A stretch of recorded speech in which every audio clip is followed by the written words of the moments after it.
Dear viewers, how to improve your IELTS reading score. এর first ভিডিওতে আমি মোট 4টি পয়েন্টসের ভিতরে 3টি পয়েন্টস নিয়ে আপনাদের সামনে আলোচনা করেছিলাম এবং আরেকটি পয়েন্ট আজকে আলোচনা করার কথা রয়েছে, যেটা নিয়ে মূলত আজকের ভিডিও, যেখানে আমি difficult and ambiguous sentence structure নিয়ে আপনাদের সামনে আলোচনা করব। Dear viewers, I am Pitam Raha and you are watching Less But Better. So without further ado, let's get started. So dear viewers, আজকে যে সেন্টেন্সগুলো নিয়ে আলোচনা করবো এই সেন্টেন্সগুলো খুবই বেসিক লেভেলে, since it is the first video of the topic of difficult and ambiguous sentence structure. But আমি যে স্ট্রাকচারটা দেখাবো সেই স্ট্রাকচারটা আপনি আইএলটিএস রিডিংয়ের প্রত্যেকটা লাইনে লাইনে পাবেন। সো ফার্স্টে আমি একটা সিম্পল সেন্টেন্স দেওয়ার কথা বলি। এখানে দেখা যাচ্ছে যে a vendor selling household cleaning tools on his bicycle looks for customers in a residential area. তাহলে এই সেন্টেন্সটা এই মুহূর্তে একটি সিম্পল সেন্টেন্স, যেটি কিনা ইনিশিয়ালি একটি কমপ্লেক্স সেন্টেন্স ছিল। সো আমি যদি এ ভেন্ডর এখান থেকে শুরু করে মাঝখানে এই অংশটুকু বাদ দিয়ে পড়ি, তাহলে জিনিসটা কি হয়? এ vendor looks for customers in a residential area, অর্থাৎ একটা বিক্রেতা যেখানে একটা আবাসিক এলাকায় কি খুঁজছে? কাস্টমার খুঁজছে। এখন এই সেন্টেন্সে বেশ কিছু কোশ্চেন বাকি রয়ে গিয়েছে, কিছু কিছু আমার মনের আরও অনেক কোশ্চেন আসছে। সেগুলো হতে পারে যে a vendor selling household cleaning tools on his bicycle looks for a customers in a residential area. অর্থাৎ এখন আমার ফুল সেন্সটা, আমি ফুল বিগার পিকচারটা দেখতে পাচ্ছি। সেটা হচ্ছে, আমরা বুঝছি যে একজন ফেরিওয়ালার কথা বলা হচ্ছে, যে মূলত সাইকেলে করে ফেরি করে বিক্রি করে। কি বিক্রি করে? হাউসহোল্ড ক্লিনিং টুলস বিক্রি করে। এরকম একজন ভদ্রলোক, সে একটা আবাসিক এলাকায় এসে তার প্রোডাক্ট বিক্রি করবে, এই জন্য সে কাস্টমার খুঁজছে, অর্থাৎ কাস্টমারের জন্য হাক ডাক দিচ্ছে। এইটা একটা মূল পিকচার এটা। এখন এই সেন্টেন্সে এ vendor selling household cleaning tools on his bicycle, এখানে হচ্ছে মূল অ্যাম্বিগিউটি রয়েছে। কিন্তু এই জিনিসটা যদি আমি যেটা বলেছিলাম, প্রথমে এটা একটা কমপ্লেক্স ছিল, সেটাকে সিম্পল করা হয়েছে। প্রথমে এটা একটা অ্যাডজেক্টিভ ক্লজ ছিল, যে অ্যাডজেক্টিভ ক্লজটাকে রিডিউস করে এখানে অ্যাডজেক্টিভ ফ্রেজ বানানো হয়েছে। এবং অ্যাডজেক্টিভ ক্লজকে রিডিউস করে যে অ্যাডজেক্টিভ ফ্রেজের ব্যাপারটা বানানো, এইটাকে বলা হয় grammatically reducing the adjective clause. So আপনি এখানে চিন্তা করতে পারেন যে একটা ক্লজকে মুছে ফেলে আমি একটা ফ্রেজ বানাচ্ছি, সিম্পল বিষয়। এটাকে আপনি বলতে পারেন deleting the adjective clause, eliminating the adjective clause. তবে গ্রামেটিক্যালি এটাকে বলা হয় রিডিউসিং দ্য অ্যাডজেক্টিভ ক্লজ। তাহলে জিনিসটা আমরা একটু প্রথম থেকে দেখি। এখানে ছিল এ ভেন্ডর হু সেলস, যেহেতু প্রেজেন্ট টেন্স রয়েছে তাই ভার্বের সাথে এস বাই এস হলো এবং থার্ড পারসন সিঙ্গুলার নাম্বার রয়েছে সাবজেক্ট হিসেবে, এই কারণে সেলস হলো। তাহলে a vendor who sales household cleaning tools on his bicycle looks for a customer in a residential area. এই সেন্টেন্সটি কিন্তু মূলত কমপ্লেক্স সেন্টেন্স এই মুহূর্তে, এবং এটা একটা প্রপারলি মিনিং দেওয়া সেন্টেন্স, যে সেন্টেন্স পড়ে খুব বেশি বুঝতে কষ্ট হচ্ছে না। তবে এই সেন্টেন্সের এই হু হচ্ছে clause marker, at the same time এটা এই সেন্টেন্সের এই ক্লজের সাবজেক্ট হিসেবে কাজ করছে, রাইট? এই যে দুইটা সেন্টেন্স দেখতে পাচ্ছি, একটা তো ক্লিয়ার সাবজেক্ট যে ভেন্ডর, আরেকটা সাবজেক্ট কোথায়? আরেকটা সাবজেক্ট হু এর ভিতরে ইমবেডেড অবস্থায় রয়েছে। এবং এই সেলসটা হচ্ছে ফাইনাইট ভার্ব, এবং এই who sells housing cleaning tools on his bicycle, অর্থাৎ এ ভেন্ডর। তাহলে এই হচ্ছে আমাদের মূল সেন্টেন্সটা, a vendor who sells house. তাহলে a vendor looks for customer, এটা হচ্ছে আমার একটা ক্লজ, এবং who sells house cleaning tools, এটা হচ্ছে আমার আরেকটা ক্লজ। এবং আমরা জানি যে সেন্টেন্স যে ক্লজটার সাথে ডাব্লিউএস কোশ্চেন থাকে, যে ক্লজ মার্কার থাকে, সেটাকে বলা হয় ডিপেন্ডেন্ট ক্লজ। এবং যে সেন্টেন্সটা যে ক্লজটার সাথে কোনো কিছু থাকে না, যেটা ফ্রিভাবে থাকে, সেটাকে বলা হয় ইনডিপেন্ডেন্ট ক্লজ। যদিও এটা ক্লজ বা ফ্রেজ বা ফাইনাইট নন ফাইনাইটের ক্লাস, তারপরেও আলোচনার সাথে এটাকে আমরা আলোচনা করছি।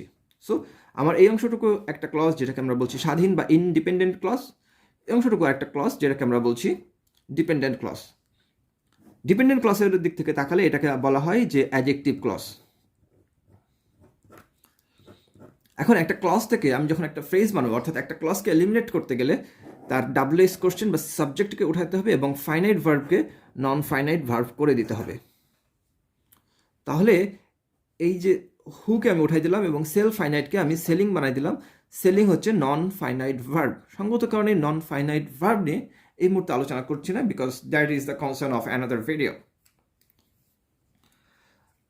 সো এখন আমি লিখলাম যে a vendor selling household cleaning tools, বাকিটুক সেম রয়েছে।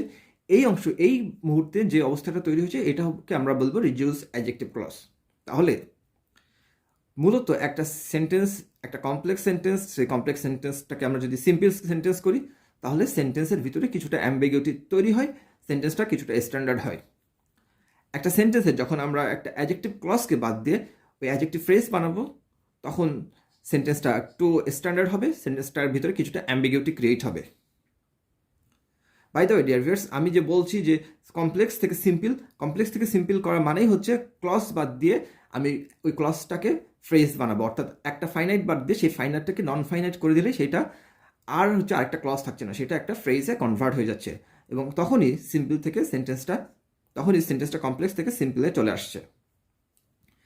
এরকম আরেকটা সেন্টেন্স যদি দেখি, সো যখন আপনি আপনার উইকনেস সম্মুখীন হন তখন আপনার কাছে 4টি অপশানস থাকে। এখন এই সেন্টেন্সটা কীভাবে আসলো? এই সেন্টেন্সটা মূলত ছিল so when you encounter your weakness you have 4 options বা চয়েসেস হোয়াট এভার। এখন মূল বিষয়টা হচ্ছে যে ইউ এনকাউন্টার ইউর উইকনেস এবং you have 4 choices. So you have 4 choices, এটা হচ্ছে একটা ক্লজ এবং বাকিটুকু হচ্ছে আরেকটা ক্লজ। এই ক্লজটা স্বাধীনভাবে ব্যবহৃত হচ্ছে তাই একে আমরা বলবো ইন্ডিপেন্ডেন্ট ক্লজ। এই ক্লজটার সাথে একটা ক্লজ মার্কার রয়েছে, সেই জন্য এটাকে আমরা বলবো ডিপেন্ডেন্ট ক্লজ। এবং এই সেন্টেন্সটা মূল বিষয়টা দেখুন dear viewers, when you encounter your weakness you have 4 options. So একই সেন্টেন্সে সেম ওয়ার্ড রিপিটেশন রয়েছে এবং স্ট্যান্ডার্ড ইংলিশে এটাকে খুবই অকওয়ার্ডভাবে দেখা হয়, খুবই অ্যামেচার, যে আপনি যদি সেম সেন্টেন্সে ওয়ার্ড রিপিট করেন এটা খুব চোখে লাগার মতো একটা বিষয়। এর মানে হচ্ছে আপনার ইংলিশ স্ট্যান্ডার্ড সম্পর্কে, সেন্টেন্স স্ট্যান্ডার্ড সম্পর্কে ভালো আইডিয়া নেই। এবং এই কাজটা দূর করার জন্য যেটা করা হয়েছে, ইউ এই সেন্টেন্সের সাবজেক্টকে উঠিয়ে দেওয়া হয়েছে, কাউন্টার ফাইনাইট ভার্বকে নন ফাইনাইট করা হয়েছে। কি করা হয়েছে? নন ফাইনাইট করা হয়েছে। নন ফাইনাইট করার জন্য কি করেছে? এনকাউন্টার ছিল ফাইনাইট, সেইখান থেকে এনকাউন্টারিং করা হয়েছে।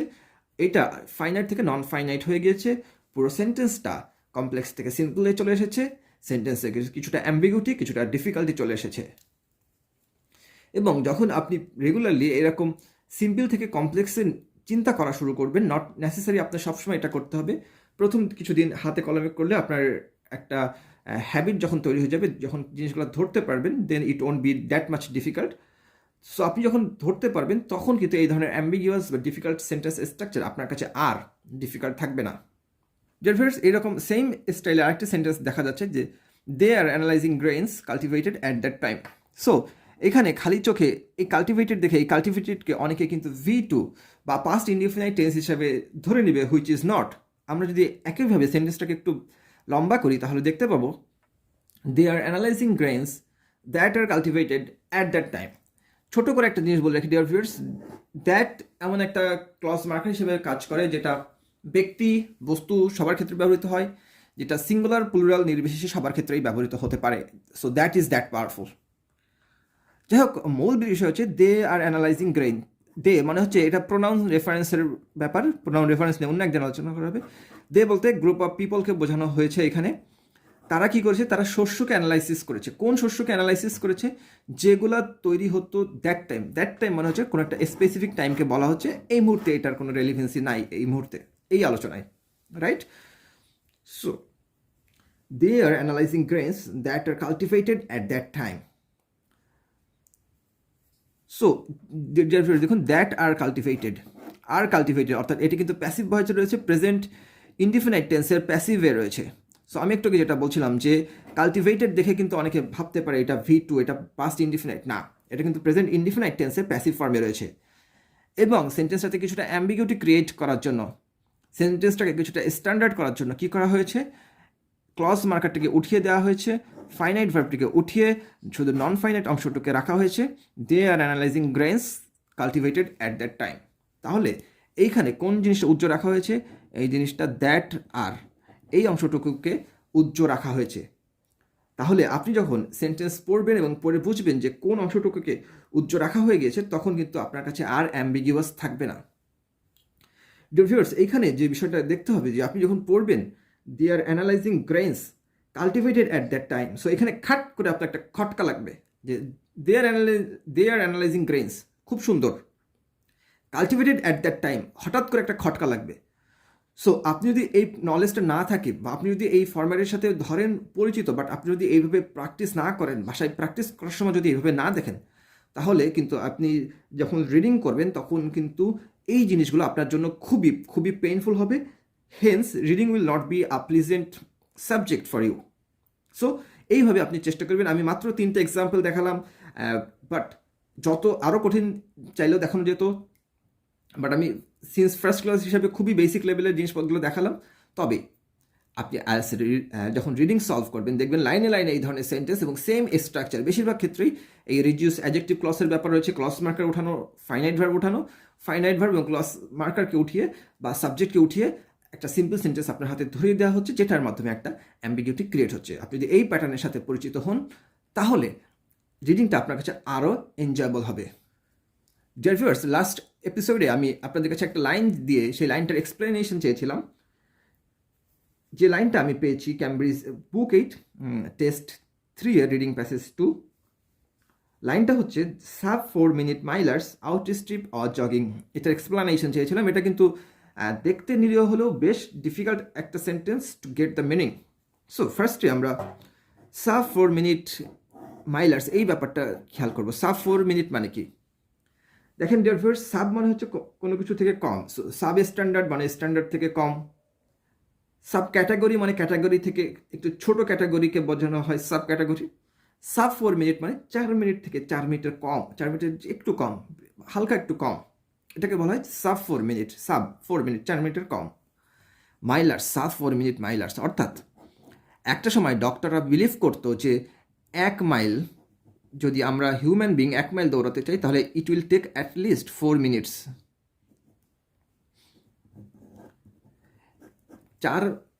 1 মাইল দৌড়াতে গেলে 4 মিনিটের কম সময়ে মানুষের পক্ষে 1 মাইল দৌড়ানো সম্ভব না। তবে in the year 1953, if I am not wrong, sir Robert Bannister নামক একজন ইংলিশ অ্যাথলেট, সে কী করলো, সে 3 মিনিটস অ্যান্ড 59 সেকেন্ডসে 1 মাইল দৌড়ায় কমপ্লিট করলো। এরপরে 2 ইয়ারে আরও 12 জন 12 মেন, আরও 12 জন অ্যাথলেট এই সেম কাজটা করলো, অর্থাৎ তার 1 মাইল দৌড়ালো 4 মিনিটের কম সময়ে। তাহলে মেজর বিষয় হচ্ছে যে আগে যখন ডাক্তাররা বলতো যে আমাদের 1 মাইল দৌড়াতে গেলে মিনিমাম 4 মিনিট লাগবে, তখন আমাদের মধ্যে একটা মেন্টালি ব্লক কাজ করতো, যে ব্লকের কারণে হয়তোবা আমরা আমাদের দৌড়ানোর যে স্পিড ওইটা বাড়ানোর কথাও চিন্তা করতাম না।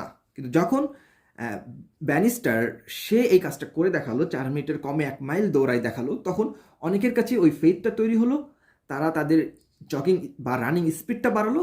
Eventually they came across the barrier, অর্থাৎ তারা 4 মিনিটের কমে 1 মাইল কমপ্লিট করতে সক্ষম হয়েছিল।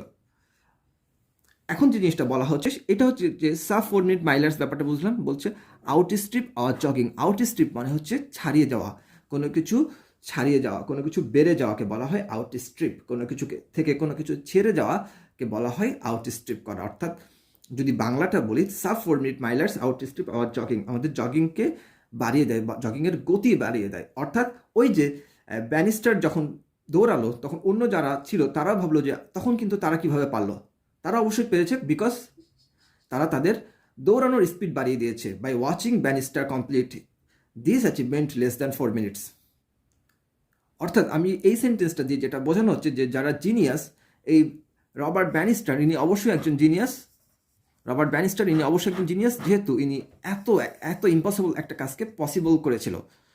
সো এই ব্যানিস্টার সাহেব যখন এরকম একটা কাজ করলো, অর্থাৎ জিনিয়াসরা যখন কাজ করে, সেই জিনিয়াসরা তাদের কাজের দ্বারা অন্যদেরকে ইন্সপায়ার্ড করে বা অন্যরা জিনিয়াসদের কর্মকাণ্ড দ্বারা ইন্সপায়ার্ড হয়। এই জিনিসটা মূলত বোঝানো হচ্ছে এই লাইনটা দ্বারা। এই লাইনটার আমি স্পেশালি নিয়েছি এই কারণে যে এটার মধ্যে ডিপার একটা মিনিং রয়েছে, যে যখন আমরা ভাবি আমাদের মেন্টাল ব্লকের কথা, তখন আমরা অনেক কিছু চাইলেও করতে পারি না, কিন্তু ঠিক সেম কাজ যখন অন্য কেউ করে দেয়, তখন আমাদের যখন মেন্টাল ব্লকটা চলে যায়, তখন কিন্তু আমরা ওই কাজটা অ্যাচিভ করতে পারি। সো জিনিয়াসরা অনেক ক্ষেত্রেই আমাদের ইমপ্রুভমেন্ট করতে সহায়তা করে। হয়তোবা আমরা যদি না তাদের মতো সেম লেভেলের অ্যাচিভমেন্ট নাও করতে পারি, বাট স্টিল আমরা আমাদের জায়গা থেকে আরও একটু বেশি অ্যাচিভ করতে পারি by watching the genius doing such amazing things.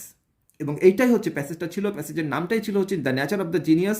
এই প্যাসেজটা এমন প্যাসেজ যে আপনি এইটার হচ্ছে শুধু বাংলা করে করে পারবেন না, আপনি যদি সেন্স না বুঝতে পারেন, প্রপার সেন্স, তাহলে it will be difficult for you to understand the passage. আমি পার্সোনালি আমার মনে হয়েছে যে ক্যামব্রিজের বুক নাম্বার 8-এর রিডিং প্যাসেজ, যে টেস্ট 3-এর যে রিডিং প্যাসেজ 2 ছিল, এটা স্পেশালি আমার কাছে বেশ কঠিন মনে হয়েছে among the other books of Cambridge IELTS। আমার কাছে মনে হচ্ছে কঠিন, তাই বলে এটা যে কঠিনই তা না, অনেকের কাছে এটা সহজে লাগতেও পারে, আর অনেকের কাছে হয়তো অন্য কোনোটা খুব কঠিন লাগতেই পারে। It depends on person to person. However আমার কাছে কঠিন লেগেছিল, স্পেশালি এই লাইনটা আমার কাছে বেশ চ্যালেঞ্জিং লেগেছিল। আমি অনেকদিন অ্যানালাইসিস করে, অনেকদিন রিসার্চ করে এই লাইনটা বের করেছি। So I shared it with you.